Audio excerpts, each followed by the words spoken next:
La nouvelle ambassade des États-Unis d'Amérique en Israël a été inaugurée le lundi 14 mai 2018. Une décision qui rompt avec des décennies de diplomatie et de consensus international.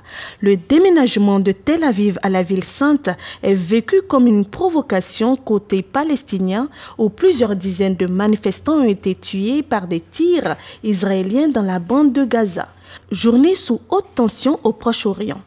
De violents heurts ont éclaté dans la bande de Gaza alors que les États-Unis inauguraient leur ambassade à Jérusalem.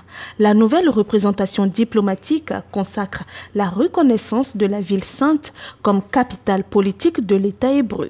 Le bâtiment est situé à Jérusalem-Est dans le quartier d'Armona. Des centaines de dignitaires américains et israéliens participaient à la cérémonie en grande pompe pour l'ambassade des États-Unis à Jérusalem. Absent, Donald Trump a déclaré sur Twitter qu'il s'agissait d'un grand jour pour Israël. Il était à juste titre représenté par sa fille et son gendre.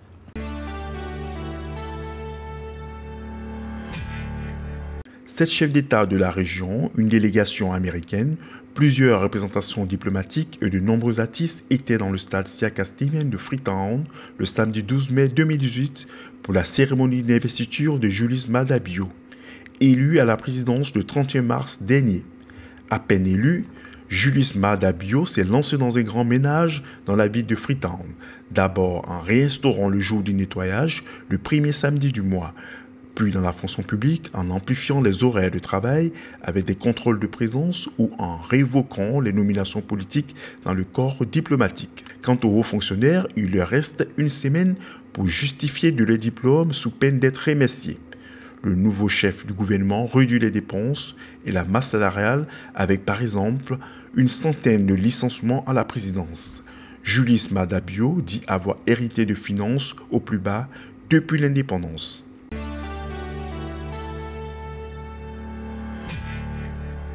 Kamsa Asimov avait-il des complices?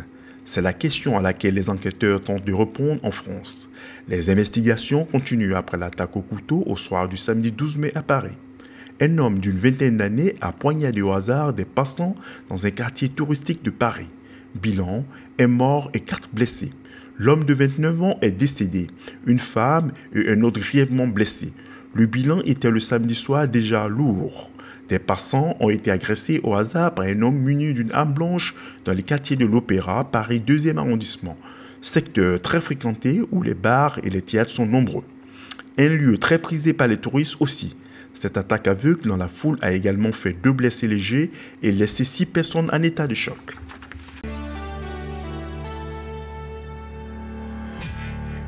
L'ancien ministre du Budget, Jérôme Cahuzac, connaît désormais son sort. Pour avoir caché des comptes à l'étranger, il a été jugé et condamné mardi 15 mai par la Cour d'appel de Paris à 4 ans de prison, dont 2 ans avec sursis, pour fraude fiscale et blanchiment d'argent. Jérôme Cahuzac, à 65 ans, ne devrait pas échapper à la détention. 5 ans après avoir déclenché le plus retentissant scandale du quinquennat de François Hollande, l'ancien héros de la lutte contre l'évasion fiscale s'est également vu infliger une peine d'amende de 300 000 € et 5 ans d'inéligibilité. Pendant son procès en appel, Jérôme Cahuzac avait confié sa peur d'aller en prison. Sa défense avait demandé une peine qui n'accable pas plus que nécessaire un homme cassé, mettant en garde contre le risque de suicide de l'ancienne étoile montante socialiste. Le jugement constitue un camouflet pour le parquet national financier qui avait réclamé la confirmation des 3 ans de prison ferme infligés à l'ancien ministre en première instance en 2016 pour une faute d'une exceptionnelle gravité.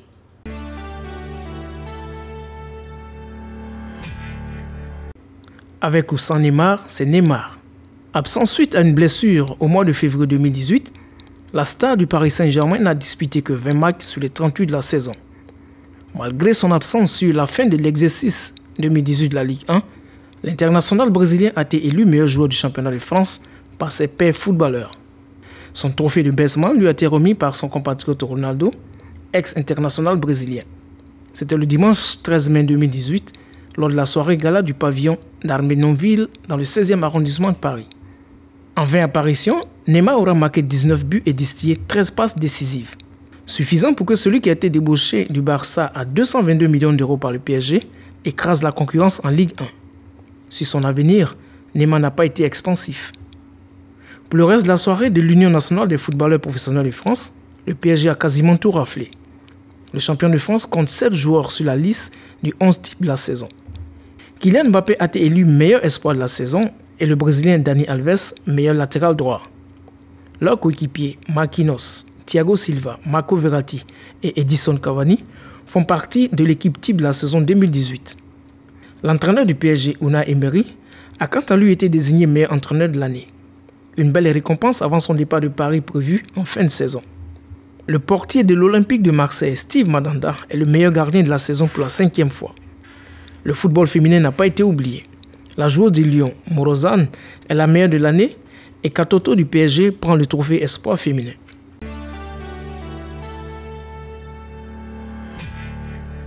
Le footballeur ivoirien Yaya Touré n'aura pas joué en Angleterre à Manchester City pour rien. Pendant 8 ans, il s'est construit un statut de légende à Manchester en remportant 3 titres de champion d'Angleterre, une FA Cup et une coupe de la Ligue anglaise.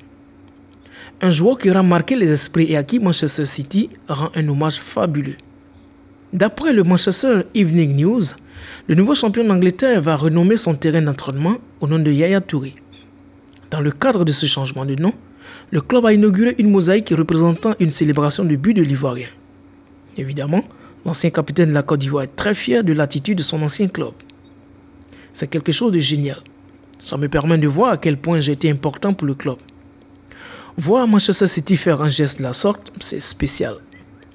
Ça veut dire que je serai toujours présent au club. Et je me sens privilégié par rapport à des joueurs comme Joe Hart, Pablo Zabaleta, qui sont également restés longtemps et qui n'ont pas eu cette chance. Il ne manque plus que les hommes de Pep Guardiola s'entraînent sur le terrain à Touré pour que soit pérennisé à jamais le nom de l'ancien capitaine des éléphants dans ce club et en Angleterre.